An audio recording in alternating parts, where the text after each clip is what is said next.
కడతెరిపి లేకుండా కురుస్తున్న భారీ వర్షానికి పల్నాడు జిల్లాలో వాగులు వంకలు పెంగుపర్లుతున్నాయి. చెరువులు కుంటలు అలుగు పారుతున్నాయి. పలు గ్రామాల్లో రహదారులపై భారీ వరద చేరటంతో రాకపోకలకు తీవ్ర అంతరాయం కలుగుతోంది. దొడ్లేరు క్రోసూరు మధ్య వాగు పొంగి ప్రవహిస్తుండటంతో వాహనాలు రాకపోకలు నిలిచిపోయాయి. మరోవైపు అచ్చంపేట మండలంలోని కెనాల్ ఆఫీస్, విద్యుత్ సబ్స్టేషన్, జెడ్పీ హై స్కూల్లోకి భారీగా వరద నీరు చేరింది. క్రోసూరు మండలం దొడ్లేరు గ్రామంలో మసీద్ సెంటర్లో ఉన్న ఇళ్లలోకి భారీగా వరద నీరు చేరింది. దీంతో వరదను బయటికి పంపేందుకు వారు తీవ్రంగా శ్రమించారు. వర్షం పడుతుంది, మాకేం చేయాలో అర్థం కావట్లేదు. మా ఇల్లు మొత్తం మునిగిపోయింది. మా ఎద్దులన్నీ కొట్టపోయి కొద్దిగా పైకి ఆ ఎత్తుకాలు వచ్చి మమ్మల్ని ఆదుకోవాలయ్యా వచ్చి.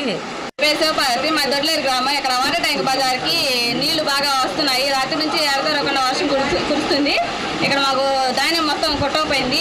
ఇంట్లో వంట సామాను మొత్తం అన్నీ కొట్టకపోతున్నాయి. ఇక్కడ పిల్లలు మేము అందరం ఏడుస్తాయి ఇక్కడ అంతా కూర్చున్నాము. మాకు తక్షణమే ప్రభుత్వం ఆదుకోవాలని కోరుతున్నాం. అది మాయనపాడు దాచిపల్లి మండలం, మాయనపాడు గ్రామం. పొలాలు రాత్రి కురిసిన వర్షానికి మొత్తం పొలాలు మొత్తం కొట్టకపోయి మొత్తం మొక్కపై మొత్తం లేచిపోయిందండి. ఏదన్నా ప్రభుత్వం సహాయం చేసి రైతులకి చేయాలని అనుకుంటున్నాము.